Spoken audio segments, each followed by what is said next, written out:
Big one coming up, women's 200 metres. Melinda Gainsford-Taylor and Cathy Freemen on screen. Melinda Gainsford-Taylor looking for the double after edging out Lauren Hewitt in the 100.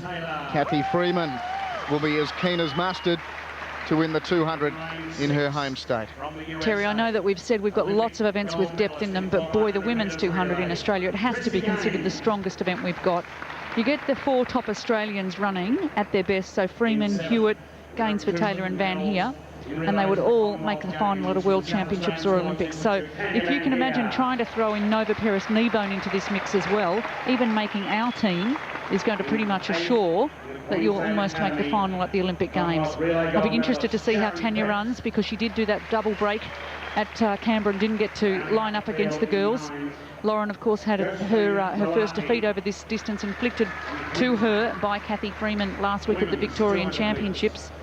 Melinda ran her 4th fastest ever, and Cathy has run her fastest this season for 3 years, so it's really a hot race.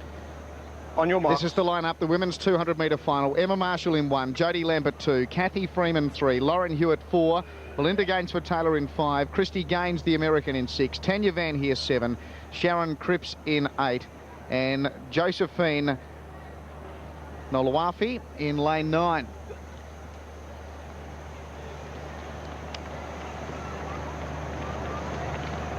Set. Away, so it's a clean start, and Van Heer got out very fast. On the inside, it's Marshall, Lambert, away well, Freeman. She's up on Hewitt and Gainsford-Taylor, then Gaines.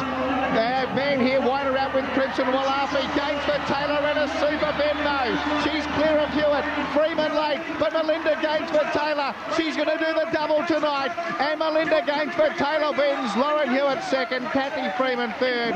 22.58 the time. The Olympic 8 qualifier, 23.20. She's miles inside that. Fantastic run by Melinda. I tell you what, her run from 50 metres to about 120 was exceptional. I thought she just absolutely, that's where she won the race, and she held on really well. She knew that Lauren and Cathy would come home over the top of her, held it together really well. Wonderful to see her back running so well. That's a big double for Mel tonight. Well, she did the double in Hobart as well, but tonight she took some bigger scalps in the 200. Lauren and Cathy Freemen both there in the 200. They weren't there in Hobart. This is a big double for Melinda Gainsford-Taylor here at the State Athletic Centre in Brisbane tonight. I must admit, Terry, there are many, many times, and I have been one of them, where Melinda has been questioned over the last 2 years.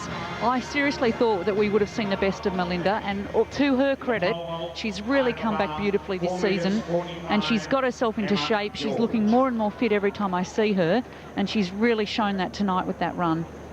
Well, here they are coming off the bend. Van Heer ran pretty well for about the first 50, but she was gone once they got into the straight. Gainsford-Taylor in control here. Hewitt and Freeman had to dig, but Melinda Gainsford-Taylor was strong. And I think keep watching Cathy Freemen. The more of these 200 metre races she gets, the closer she's getting to the girls up front.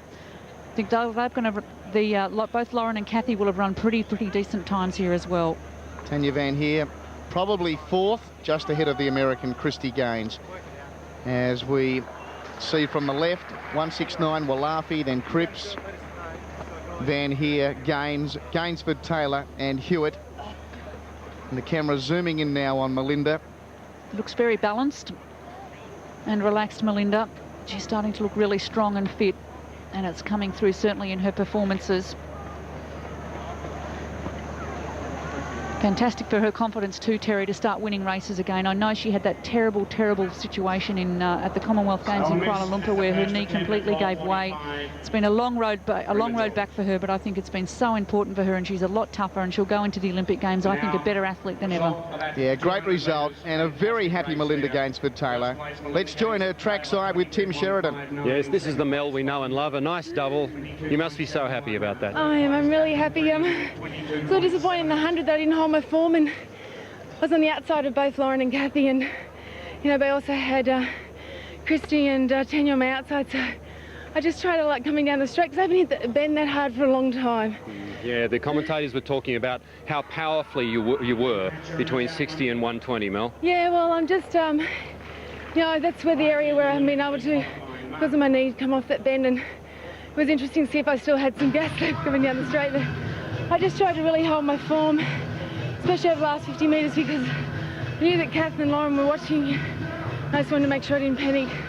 So to complete the picture of your comeback, what else are you looking for now? Just that finish, say, in the 200? Yeah, well, there's a lot of areas I really need to work on. Like a lot of things I can't do is plyometric work, which is bounding and those sort of things, which really help me to be explosive. And I can't do that yet, so there's so much still to come, but I'm just loving every minute of it. Well, we look forward to that. Great double, Mel. Thanks and good luck. Thank you very much. Thanks. Yeah, magnificent double for magnificent Mel as we check the result of the women's 200. Melinda Gainsford-Taylor first, 22.59 the time. Lauren Hewitt second, 22.71. Cathy Freemen third, 22.78. Tania van Heer, 23.37. What did you make of her run, Jane? I thought that wasn't a bad run by Tania. Obviously, her first 50 metres is always very impressive, and that was no different tonight. And I think Tania just needs a little bit of racing at this level. She hasn't had much racing, and I think she needs to just hold a little bit more racing together over the next sort of month, leading up to the National Championships, another couple of Grand Prix meets, and then take that through to the trials. And she's shown before that she can run well under pressure, and she's won, got a couple of Commonwealth gold medals and a bronze one under her belt, and proves that. So it'll be an interesting race at the trials, that's for sure.